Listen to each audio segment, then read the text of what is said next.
മലയാളികൾ ഒരുപാട് വെയിറ്റ് ചെയ്തിരുന്ന മാർക്കോ, രേഖാചിത്രം, പ്രാവിൻകൂട് അടക്കമുള്ള ഒരുപാട് OTT അപ്ഡേറ്റുകളുടെ ഞെട്ടിപ്പിക്കുന്ന അപ്ഡേറ്റുകളുമായിട്ടാണ് നമ്മളിന്ന് വന്നിരിക്കുന്നത്. അതുകൊണ്ട് തന്നെ ആദ്യമായിട്ടാണ് ഈ ചാനൽ കാണുന്നതായിരുന്നെങ്കിൽ ചാനലും സബ്സ്ക്രൈബ് ചെയ്യുക, ബെല്ലൈക്കൺ കൂടി എനേബിൾ ചെയ്യുകയാണെങ്കിൽ ഞാൻ അപ്ലോഡ് ചെയ്യുന്ന എല്ലാ വീഡിയോസും നിങ്ങൾക്ക് നോട്ടിഫിക്കേഷനായിട്ട് എത്തിച്ചേരുന്നതായിരിക്കും. അപ്പോൾ നമുക്ക് ആദ്യമായിട്ട് നമ്മുടെ ലിസ്റ്റിലുള്ളത് ഹലോ മമ്മിയാണ്. സിനിമ ഇറങ്ങിയിരിക്കുന്നത് ഏകദേശം നവംബർ അവസാനമായിരുന്നു. ഒരുപാട് നാളുകളായിട്ട് ഇതിൻ്റെ OTT അപ്ഡേറ്റ്സിനും കാര്യം കേട്ട് നമ്മൾ വെയിറ്റ് ചെയ്തിരിക്കുകയായിരുന്നു. അപ്പോൾ ഫെബ്രുവരി 14 ആമസോൺ പ്രൈമിലാണ് ഈ ഒരു മൂവി ഇറങ്ങാൻ പോകുന്നതാണ് നമുക്ക് ലേറ്റസ്റ്റ് ആയിട്ട് ഈ ഒരു സിനിമയുടെ ഭാഗത്ത് നിന്ന് കിട്ടിയിരിക്കുന്ന അപ്ഡേറ്റും കാര്യങ്ങളൊക്കെ എന്ന് പറയുന്നത്. അടുത്തത് മദ്രാസ്കാരനാണ്. നമുക്കറിയാം ഒരുപാട് വിവാദങ്ങളും കാര്യങ്ങളൊക്കെ നമ്മുടെ ഷെയ്ൻ നിഗം ഇറങ്ങിയിരിക്കുന്ന ഒരു സിനിമയായിരുന്നു. അതായത് നമ്മുടെ ഷെയ്ൻ നിഗം തമിഴിൽ അഭിനയിച്ചിരിക്കുന്ന നമ്മുടെ മദ്രാസ്കാരൻ സിനിമ ഫെബ്രുവരി 7 ആഹാ തമിഴിലാണ് അവൈലബിൾ ആവാൻ പോകുന്നത്.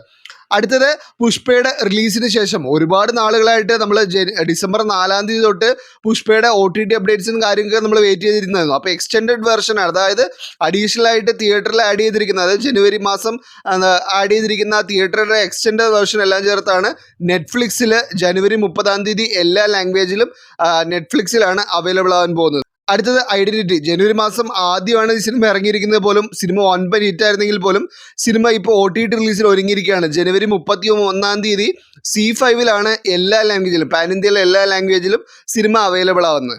അടുത്തത് നമ്മൾ ഒരുപാട് നാളായിട്ട് വെയിറ്റ് ചെയ്തിരുന്ന എക്സ്ട്രാ ഡീസൻറ്റ്. സിനിമയുടെ HD കാര്യങ്ങളൊക്കെ OTT ഇറങ്ങുന്നതിന് മുമ്പ് തന്നെ അവൈലബിൾ ആയിരുന്നെങ്കിൽ പോലും സിനിമയുടെ ഒറിജിനൽ വെർഷനായിട്ട് നമ്മൾ ഭയങ്കരമായിട്ട് വെയിറ്റ് ചെയ്തിരിക്കുകയായിരുന്നു. അപ്പോൾ ഈ ഒരു സിനിമയുടെ അപ്ഡേറ്റും കാര്യങ്ങളും ഇപ്പോൾ വന്നിട്ടുണ്ട്.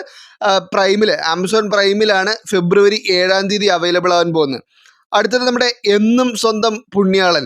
അപ്പോൾ സിനിമ തിയേറ്ററിൽ വലിയ ഹിറ്റായില്ലെങ്കിൽ പോലും നമുക്ക് അത്യാവശ്യം ചിരിക്കാനും ഉള്ള കാര്യങ്ങളൊക്കെ ഉള്ളതുകൊണ്ട് ഒരു സിനിമ തന്നെയാണ്. അത് ഫെബ്രുവരി 7 ആമസോൺ പ്രൈമിൽ അവൈലബിൾ ആവാൻ പോകുന്നത്.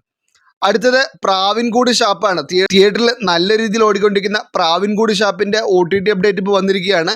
ഫെബ്രുവരി 21 നെറ്റ്ഫ്ലിക്സിലാണ് സിനിമ അവൈലബിൾ ആവാൻ പോകുന്നത്. അടുത്തത് രേഖാചിത്രമാണ്. പ്രാവിൻകൂട് പോലെ തന്നെ തിയേറ്ററിൽ നല്ല രീതിയിൽ ഓടിക്കൊണ്ടിരിക്കുന്ന രേഖാചിത്രത്തിൻ്റെ OTT റൈറ്റ്സ് ഇപ്പോൾ വാങ്ങിയിരിക്കുന്ന സോണി ലിവ് ആണ്. മുമ്പ് നെറ്റ്ഫ്ലിക്സും കാര്യങ്ങളൊക്കെ പറഞ്ഞിരുന്നെങ്കിൽ പോലും ഇപ്പോൾ സോണി ലിവ് ആണ് അതിൻ്റെ OTT റൈറ്റ്സും കാര്യങ്ങളൊക്കെ വാങ്ങിയിരിക്കുന്നത്. ഫെബ്രുവരി 5 സിനിമ OTT അവൈലബിൾ ആവുമെന്നാണ് ഇപ്പോൾ നമുക്ക് റിപ്പോർട്ടുകൾ ലഭിച്ചിരിക്കുന്നത്. അടുത്തത് നമ്മളെല്ലാവരും വെയിറ്റ് ചെയ്തിരുന്ന മാർക്കോ ആണ്. മാർക്കോയുടെ OTT റൈറ്റ്സും കാര്യങ്ങളൊക്കെ നെറ്റ്ഫ്ലിക്സ് സ്വന്തമാക്കിയിരിക്കുന്ന പോലെയായിരുന്നു ആദ്യം റിപ്പോർട്ടുകൾ ലഭിച്ചിരുന്നത്. എന്നാൽ ഇപ്പോൾ ലേറ്റസ്റ്റ് ആയിട്ട് സിനിമയുടെ ഒഫീഷ്യൽ ആയിട്ടുള്ള ഭാഗത്തു നിന്ന് നമുക്ക് കൺഫർമേഷനും കാര്യങ്ങളൊക്കെ ലഭിച്ചിട്ടുണ്ട്. സിനിമയുടെ OTT റൈറ്റ്സ് സ്വന്തമാക്കിയിരിക്കുന്നത് സോണി ലിവ് ആണ്. അതായത് കന്നഡ വെർഷൻ ഇറങ്ങാൻ പോകുന്നതുകൊണ്ട് തന്നെ ഈ സിനിമയുടെ OTT അപ്ഡേറ്റും കാര്യങ്ങളൊക്കെ ഫെബ്രുവരി 27 എക്സ്റ്റെൻഡ് ചെയ്തിട്ടുണ്ട്. ഏകദേശം 56 ദിവസം കഴിഞ്ഞതിന് ശേഷം മാത്രമായിരിക്കും ഈ സിനിമയുടെ OTT വരുന്നത്.